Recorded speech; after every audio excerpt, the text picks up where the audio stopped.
Mangwanani Mwalelepo, Vukenjani, Kleklas Vanave Africa. Welcome to Africa Good Morning, the news and current affairs show bringing you everything you need to know happening on the African continent and beyond. You are joined by Ashwyn, Mberi and Diana Master. How are you, Diana? I'm doing well. How are you doing? I'm fantastic. It's a Thursday. A fantastic Thursday, almost Friday. Almost Friday. It's the first time we're hosting the show together this week. I have to say, it's good to be back. It's good to have you back. Now let's get into what you can expect in today's broadcast. South Africa calls for comprehensive ceasefire, opening of humanitarian corridors in Gaza. Power woes continue to haunt Zimbabwe as the country goes for more than 8 hours without electricity each day. And residents report gunfire in Ethiopia, holy city, but government says all is peaceful. We'll also be bringing you the latest news stemming from Zimbabwe with talent Gore a little later on in the show. For now, we'll take a quick ad break and return with our top stories. Welcome to What's Cooking, where culinary passion meets expert insights. Somebody must really want to cook and want to cook good food. Immerse yourself in the bustling world of professional kitchens as top chefs create mouth-watering dishes. Join us for in-depth interviews as our host explores the experiences and expertise of our guest chefs. Don't miss out. Tune in to What's Cooking on NTV every Friday at 2100 hours and let the culinary adventure begin.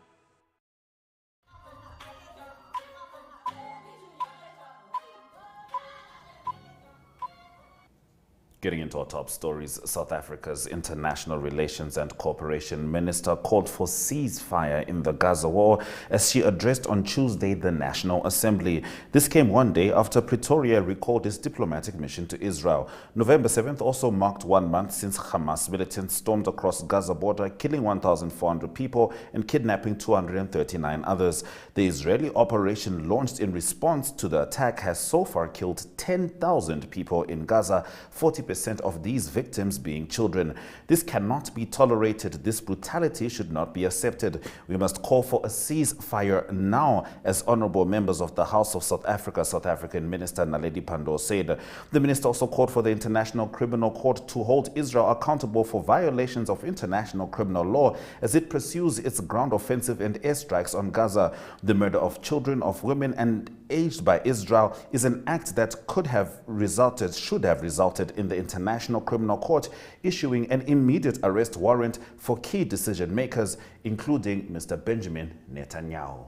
Now, fighting broke out on Wednesday between the army and a regional militia in Ethiopia's medieval holy city of Lalibela, a World Heritage Site, 4 residents told Reuters. But the government said the area was peaceful. Fano, a part-time militia in the northern Amhara region, which has no formal command structure, has been battling the army since late July. It captured Lalibela, famous for its rock-hewn churches, and Gondar, the second biggest city in Amhara, for several days in August before being repulsed. The fighting, which has killed hundreds of people, is the biggest security challenge faced by Prime Minister Abiy Ahmed since the Tigray War ended a year ago. A deacon at one of Lalibela's 11 churches, which date back to the 12th and 13th centuries and are a major attraction for Coptic Christians and tourists alike, said the fighting started around 8 a.m. in all parts of the city. Government spokesperson Legese Tulu disputed the reports of violence, saying that the city and its surroundings were peaceful. Now, the worst flooding to hit Somalia in decades has killed 29 people and forced more than 300,000 people to flee their homes, the National Disaster Management Agency said on Wednesday, following heavy rains that have inundated towns across East Africa. Authorities have scrambled to rescue thousands of stranded people from the flood water, which comes on the heels of the region's worst drought in 40 years. It is worse than even the 1997 floods, said Hassan Isse, Managing Director of the Somali Disaster Management Agency. The death toll and numbers of people displaced were likely to rise further. Meanwhile, floods in neighboring Kenya have killed at least 15 people and submerged a bridge in Uganda, cutting off a road linking Kampala to oil fields in the northwest, the Kenya Red Cross and Uganda's road authority said.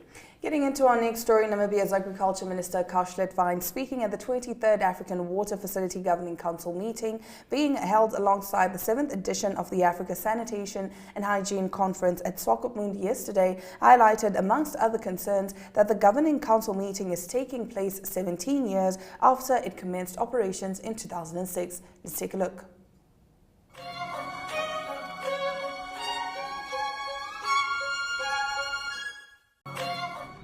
after its commencement of operations in 2006 and approaching the end of its term, which is in 2025, just 2 years away. So we have these 2 years to align ourselves to the time change, and I want to highlight some of these issues that are significant changes that need to be addressed. As I said, we are concurrently participating with the Africa Sound Conference. Recently, we have concluded the African Summit on Climate in Nairobi with a declaration calling for concrete action on reforms that lead to a new financing architecture that is responsive to Africa's needs. The same declaration recognizes that the severe negative effects of climate change has on the fresh water cycle, and therefore the needs to accelerate and improve capacities to address these commensurate risks. Now, in the last of our top stories, the United States for the umpteenth time engaged the residents of Rwanda and the Democratic Republic of Congo with the hope of easing tension between the neighbors. U.S. Secretary of State Antony Blinken spoke to Rwanda's President Paul Kagame and his DRC counterpart Felix Tshisekedi on Tuesday, according to a note sent to the media by State Department spokesperson Matthew Miller. After the call with Blinken, the Rwandan presidency said it was firmly in agreement with the need for de-escalation of hostilities. Now, the Rwandan presidency said Kagame was in support of the ongoing regional processes. On Saturday, SADC heads of state met in Luanda, Angola, and discussed modalities around their DRC mission. But while a peacekeeping force is a top priority, SADC leaders also emphasized the need for talks between Rwanda and DRC. Stay with us as we head over to Zimbabwe for Talent Gore to give us the latest stories. Neo Paints has established a 67-year Namibian legacy, creating personalized paint solutions that blend quality and innovation for the Namibian people.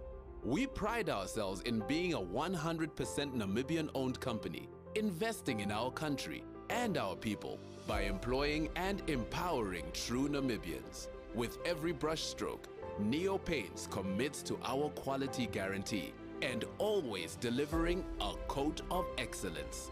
At Neo Paints, we always stay true to our country. We are as Namibian as you.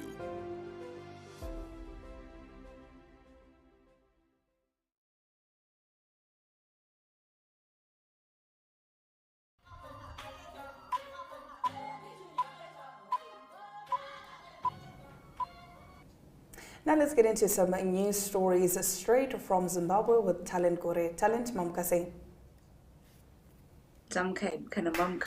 Mamkase Africa.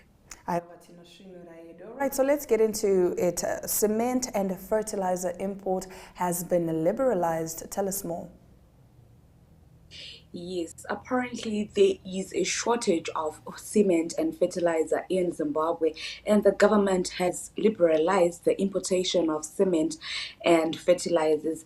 As we speak right now, if you want to buy cement, it's going for $20 a bag, but apparently there are people who are now selling it on the black market, which is costing about $11.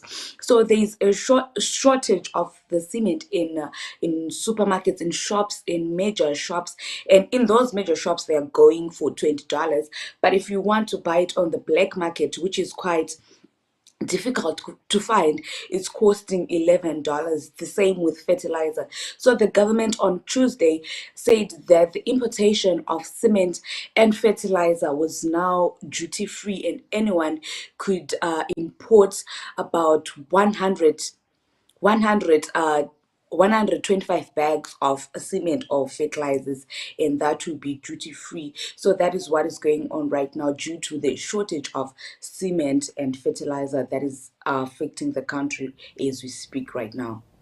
All right, now the Zimbabwean political scene is always very, very active. Aspiring MPs are currently filing their credentials ahead of the by-elections. Tell us more.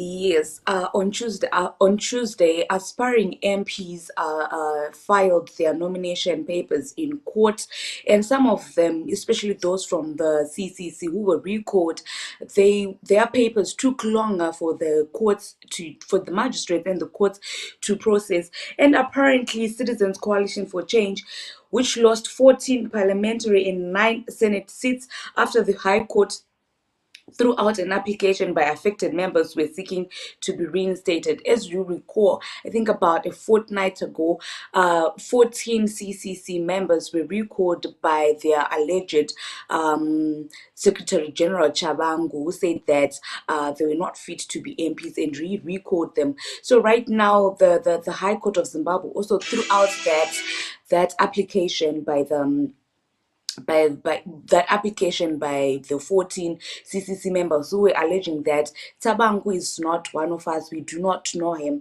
But the court said that they failed to prove that he was not one of them, and also they failed to recognize CCC as their party. So the application was thrown out, and now the Triple C is seeking to meet in Supreme Court to have them the applications had in the Supreme Court. So on 14 November this year, the country will be going for a by-elections to ensure that those seats which the members were reinstated, they right now they are vacant, so they are seeking for replacement.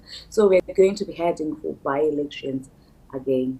All right, now Talent, we understand that powers are continuing to haunt Zimbabwe because now it seems that you guys are going for 8 hours a day without electricity. It's only getting worse. Yes, the electricity situation in Zimbabwe is actually getting worse. Right now, we do not have electricity.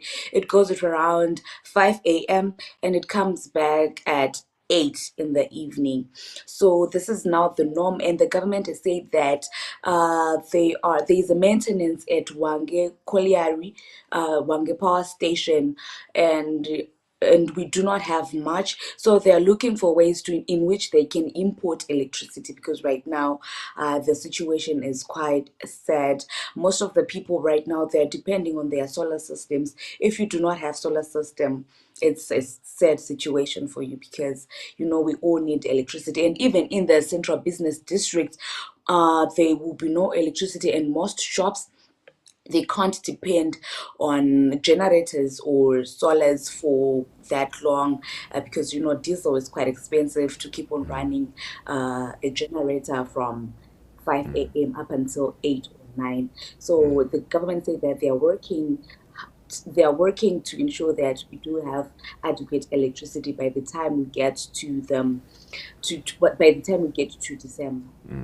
I mean, of course, this is certainly untenable for all businesses, but something that might reflect, just how often this happens is the fact that even on social media, you'll see South Africans making jokes and making plenty of references to load shedding. Zimbabweans don't even, because it's just a part of everyday life, 8 hours without electricity in the day. But thank you very much, Talent, for using your electricity by talking to us on Africa. Good morning. You're welcome, and thank you very much. It's always good to have you on the show. We're going to head to the weather predictions before we talk about Ghana borrowing $200 million from cocoa producers. Stay with us. Welcome to My.NA Cars, your ultimate destination for everything automotive. I am your host, Diana Master. Teamwork makes the dream work, right? Discover the latest models, innovative technologies, and expert insights from our passionate hosts. Learn essential maintenance tips and get exclusive behind-the-scenes access to the automotive industry. Don't miss My.NA Cars on NTV every Thursday at 2100 hours. Tune in and ignite your passion for automobiles. Welcome to My.NA Cars, your ultimate destination for everything automotive. I am your host, Diana Master. Teamwork makes the dream work, right? Discover the latest models.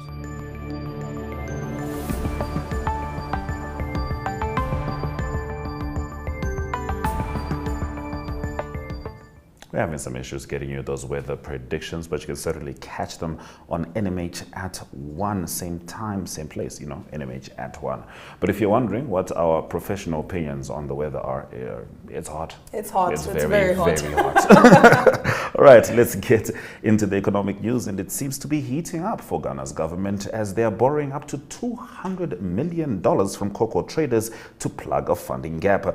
Ghana's Cocoa Board has borrowed between 150 and 200 million from cocoa traders to finance bean purchases since the 2023-24 season opened due to a delay in securing a bank loan, the regulator's public affairs manager said. Each September, the industry regulator of the world's second largest cocoa producer secures an international syndicated loan to finance licensed buyers who purchase cocoa from smallholder farmers for export.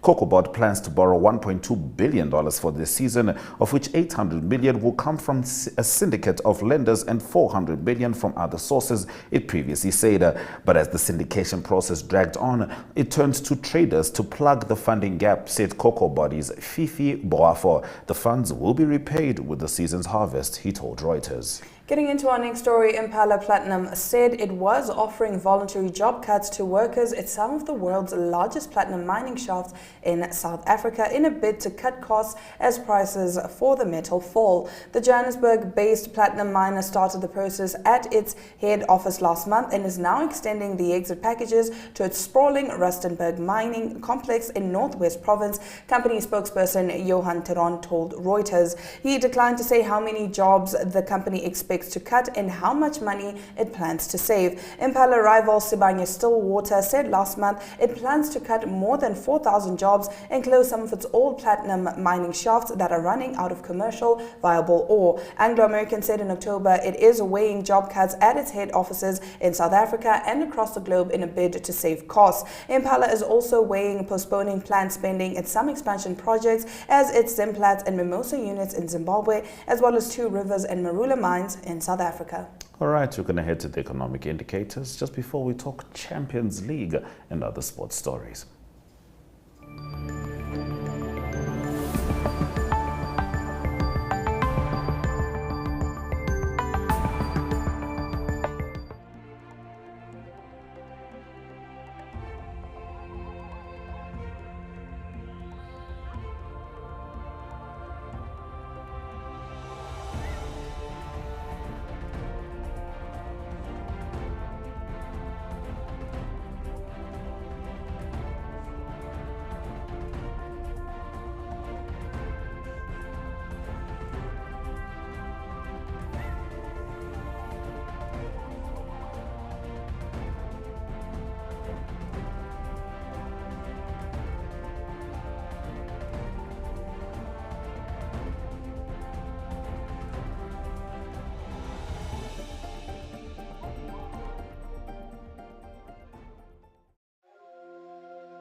All right, in sport news, Manchester United gave up a 2-goal lead in a breathless 4-3 Champions League loss to FC Copenhagen that turned after Marcus Rashford was shown a controversial red card following a brace by young United striker Rasmus Højlund last night. The loss was a calamitous setback to United's hope for last 16 qualification, with Erik ten Hag's side sitting at the bottom of Group A with just 3 points. Now, United have 2 tough games to finish the group stage. At third place Galatasaray, who have 4 points on November 29, and at home against Bayern Munich, who have won all 4 group matches to book their spot in the last 16. In all honesty, petition for Ten Hag to be sacked. I don't know if it will change the culture, but I can live with it. You can definitely live with it. All right, now from one red team to the Red Devils. No, the other way around. The other way around. From yes, one incompetent manager to a good manager. All right, Arsenal returned to winning ways with a routine 2-0 defeat of Sevilla to take a big step towards qualification for the Champions League knockout round on Wednesday. Successive defeats in the League Cup and the Premier League had halted Arsenal's momentum, but goals by Leandro Trossard and Bukayo Saka cemented their place as leaders of Group B. Trossard trapped home in the 29th minute to put Mikel Arteta's side in front, and Saka underlined Arsenal's superiority with a superb effort midway through the second half. All right, let's swing over to Ari for the rest of the sports update.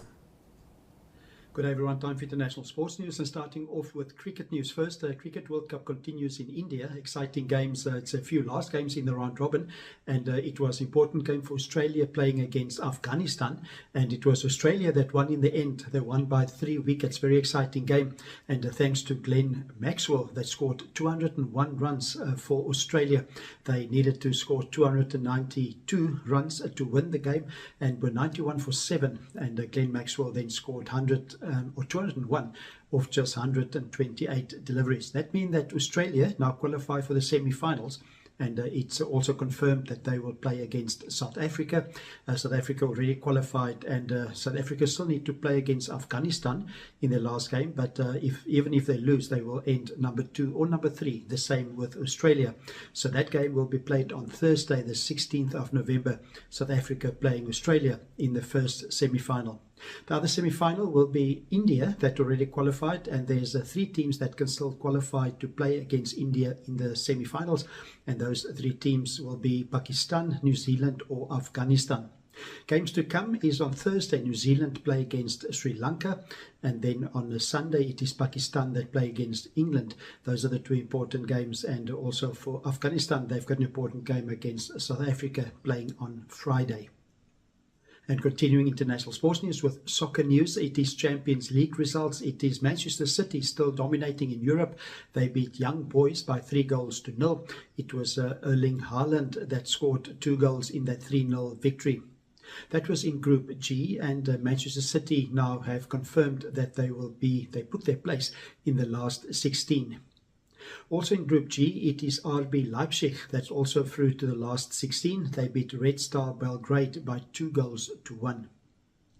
Other results, Barcelona, they lost 1-0 to Shakhtar. Shakhtar is a team from Ukraine. They played that game in Hamburg, and it is Barcelona that couldn't go through to the last 16 yet, but they're still in a good position in Group H. Other results is Dortmund that beat Newcastle by 2-0 at home, and then Atletico Madrid, a big win against Celtic by 6-0, and AC Milan too strong for PSG, that is Paris Saint-Germain, and the score there was 2-1. And closing off today's international sports news with rugby news, that is related to Eddie Jones, the former Australian coach. He indicated now that he will be available to coach Japan. And Eddie Jones is married to a Japanese citizen, and he lives in Yokohama. And he coached Japan from 2012 to 2015. He was their national coach. And he said that if he's going to get an offer from Japan, he will definitely consider that, and he would love to coach Japan. There's also a coach from South Africa that's in the running for the Japanese coaching position, and that is Frans Ludeker. Frans Ludeker, former Blue Bulls coach. He's now coach of Kobato Spears in Japan, and he did well with Kobato Spears, and they won the Japanese title. So Frans Ludeker and Eddie Jones, the front runners for the Japanese coaching job. That's international sports news for today. Hope you have a great sport day, and we talk international sport again tomorrow. Goodbye.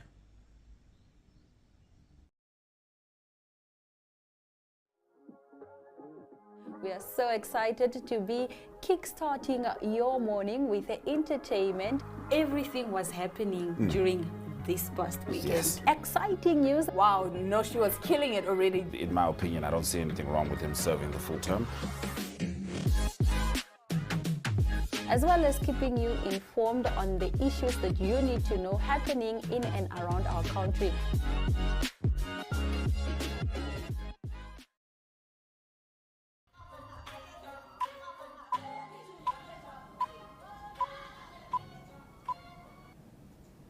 You're watching Africa Good Morning. If you're just joining us, let's take a look at the highlights from today's broadcast.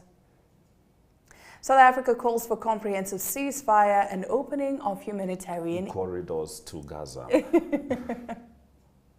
Worst floods in decades kill 29 in Somalia, hitting towns across East Africa. Ghana borrows up to $200 million from cocoa traders to plug funding. Rashford sees red as Man United give up 2-goal lead to lose in Copenhagen. Red handkerchiefs for red devil tears.